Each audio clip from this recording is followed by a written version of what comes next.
दशमस्कन्धः अथाष्टपञ्चाशत्तमोऽध्यायः 58 chapter श्लोका 1 श्रीशुक उवाच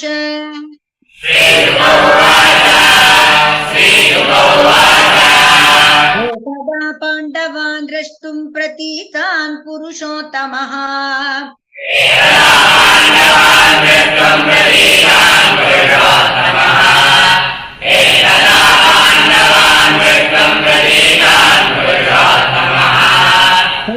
प्रस्थं गतः श्रीमान् युधानादिभिर्वृतः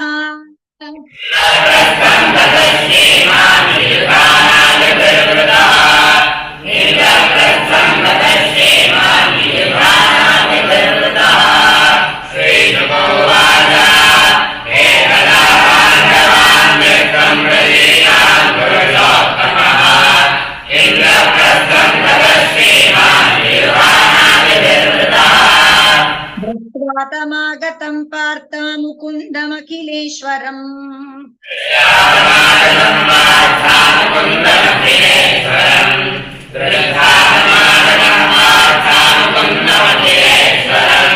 उत्तप्तुः युगपद्वीरा प्राणामुख्यमिवागतम्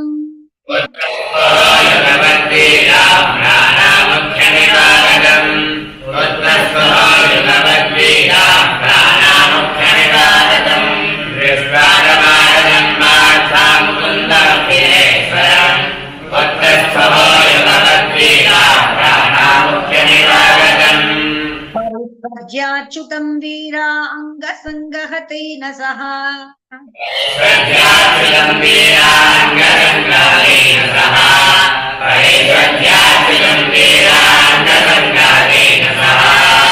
अनुरागस्मितं वक्त्रं वीक्ष्य तस्य मुदं ययुः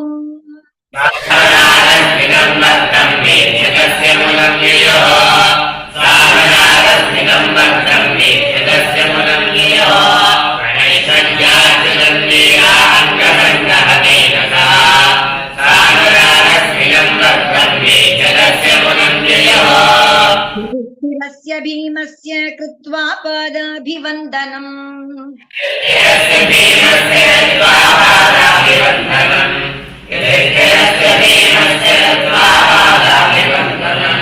फाल्गुणं परिरभ्यातयमाभ्यां चाभिवन्दितः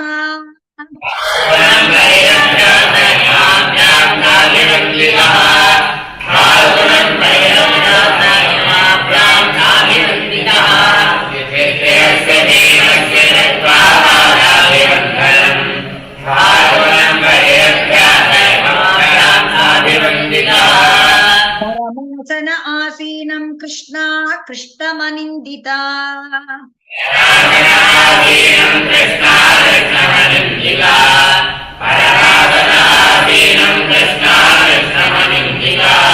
भगोढा व्रीडिता किञ्चिच्च नेरेत्याभ्यवन्दत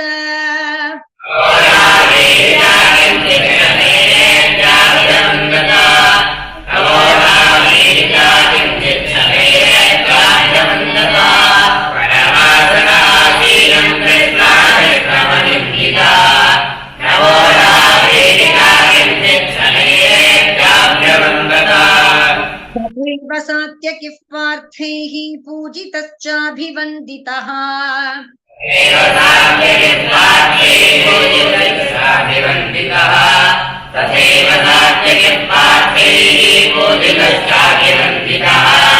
मुखपादासनेन्ये च पूजिताः पर्युपासत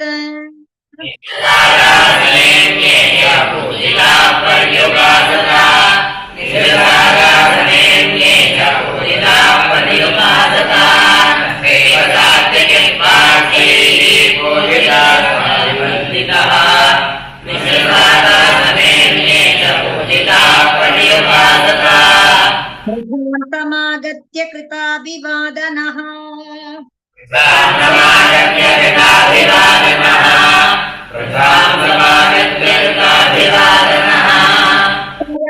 हार्द्राद्रदृशाभिरम्भितः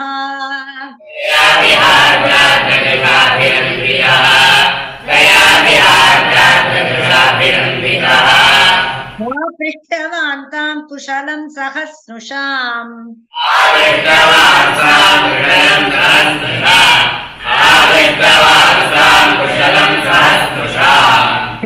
प्रसारं परिपृष्टबान्धवः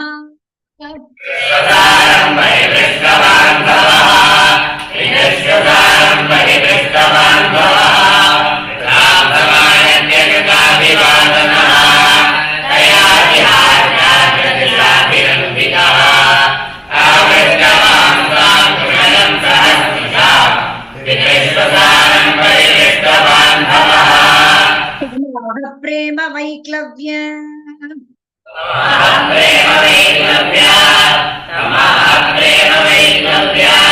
बुद्धकण्ठाश्रुलोचना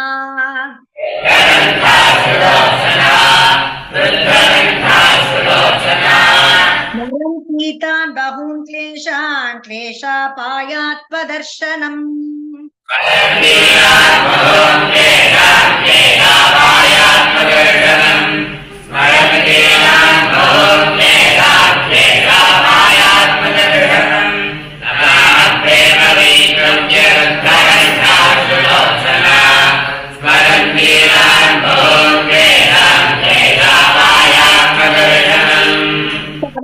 कुशलं नो भूत्सनाथास्ते कृता वयम्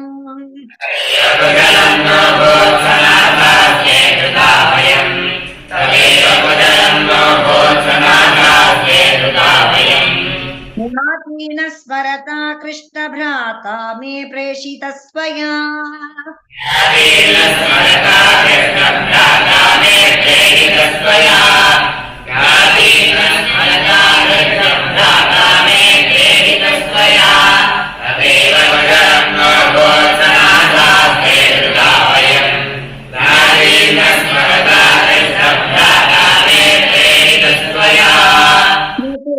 स्वपरभ्रान्तिः विश्वस्य सुहृदात्मनः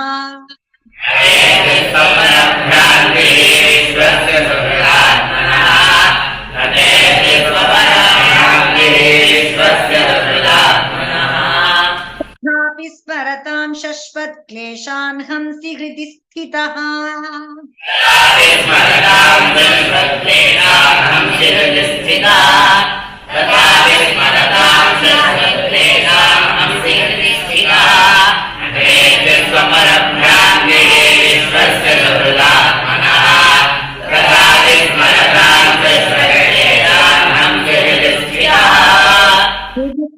उवाच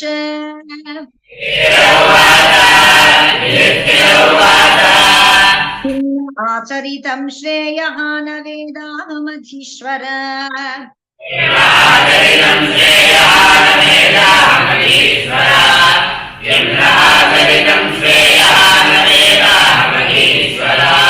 योगेश्वराणां दुर्दर्शो यन्नो दृष्टः कुमेधसा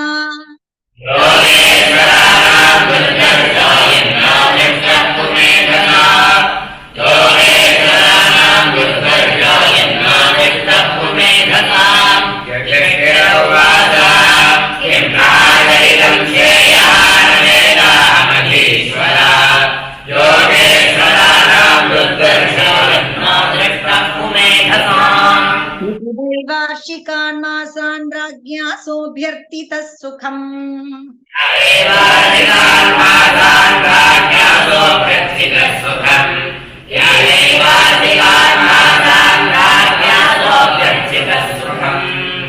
जनयन् नयनानन्दम् इन्द्रः प्रस्थौकसां विभुः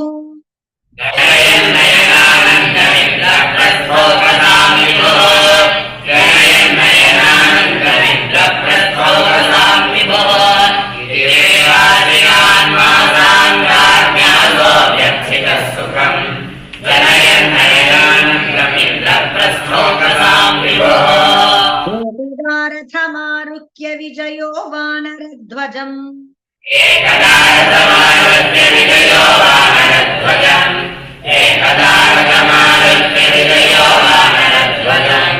गाण्डीवं धनुरादाय तूणो चाक्षयसायकौ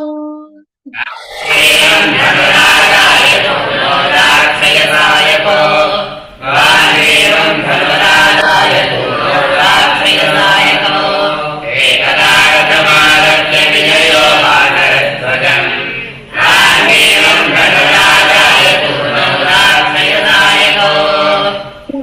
कृष्णेन सन्नद्धो विहर्तुं विपिनं वनम्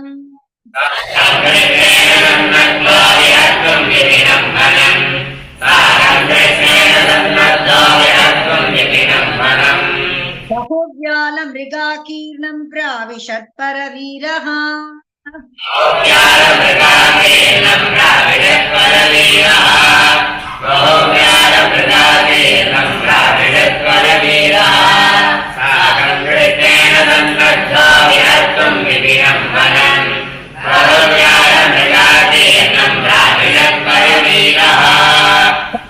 विद्यच्छनैर्व्याघ्रान् सूकरान् महिषान् रुरोन्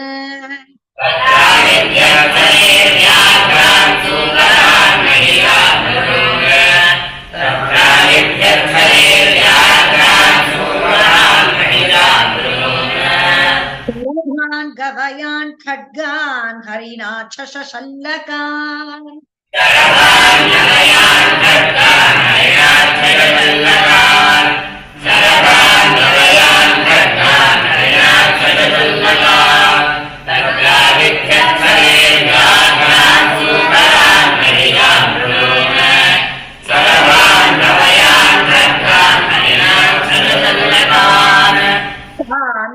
किंकराराज्ञी मीध्यान् पर्वण्युपागते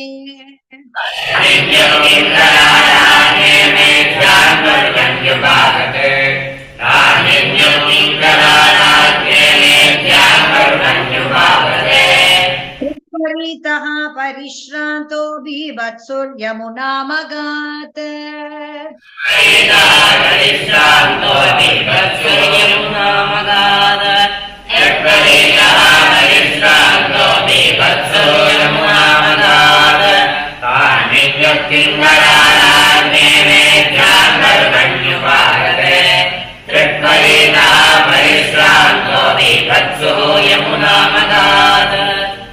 प्रोपस्पृश्य विशदं पीत्वा वारि महारथो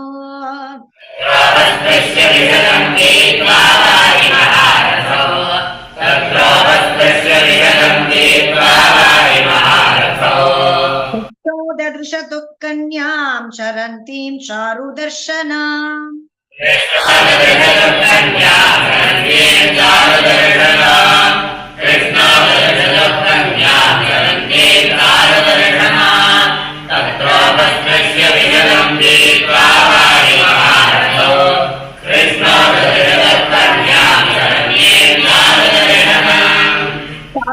साद्यवरारोहं सुद्विजां रुचिराननाम्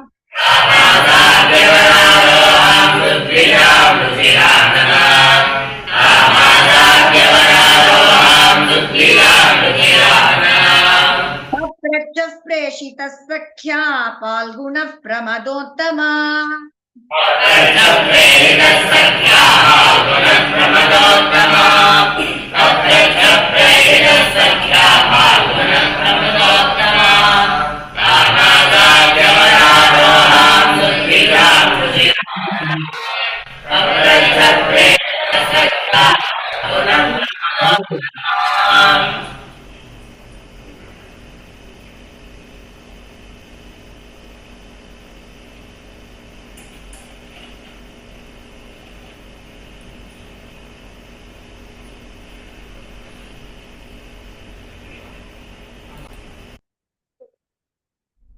गरुडध्वजमारुह्य रथं रामजनार्दनौ का त्वं कस्यासि शुश्रोणि कुतोऽसि किं चिकीर्षसि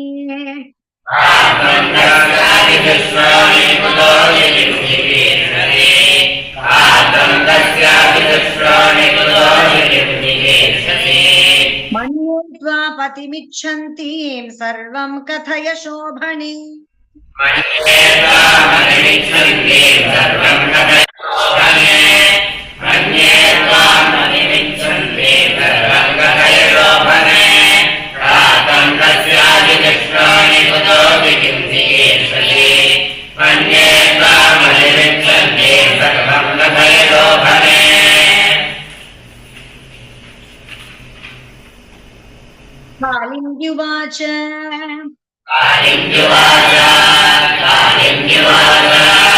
अहं देवस्य सवितुः दुहितापतिमिच्छति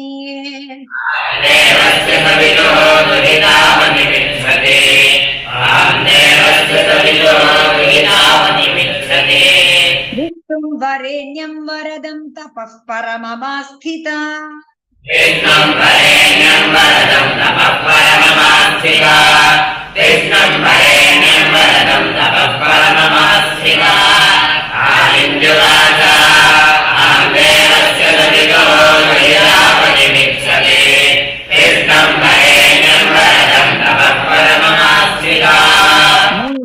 पतिं वृणे वीरतमृते श्रीनिकेतनम्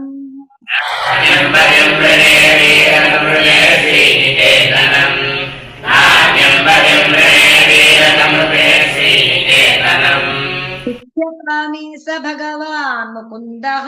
नाथ संश्रयः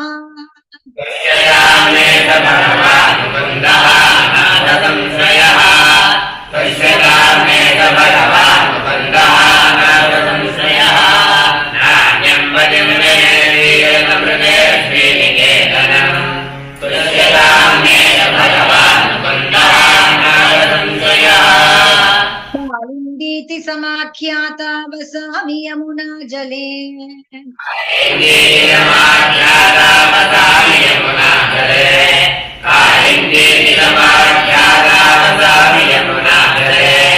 निर्मिते भवने पित्रा यावत् अच्युत दर्शनम्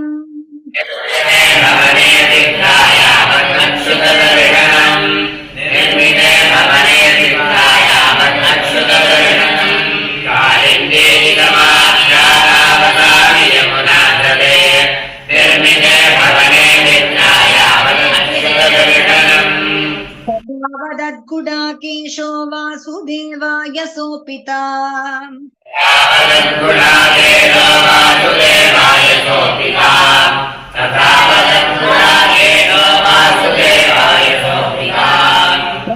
आरोप्य तद्विद्वान् धर्मराजमुपागमत्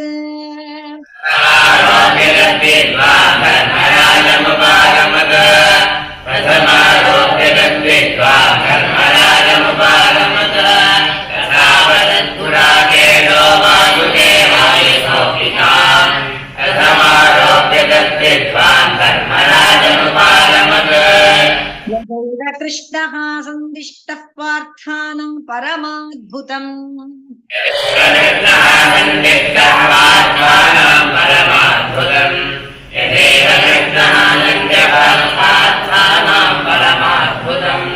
कारयामास नगरं विचित्रं विश्वकर्मणा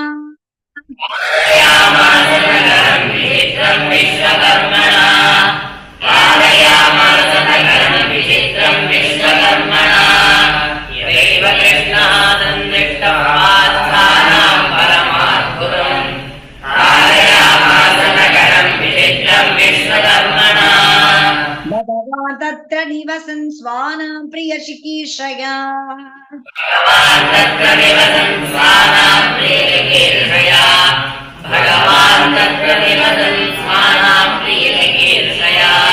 भग्नये खाण्डवं दातुम् अर्जुनस्यास सारथिः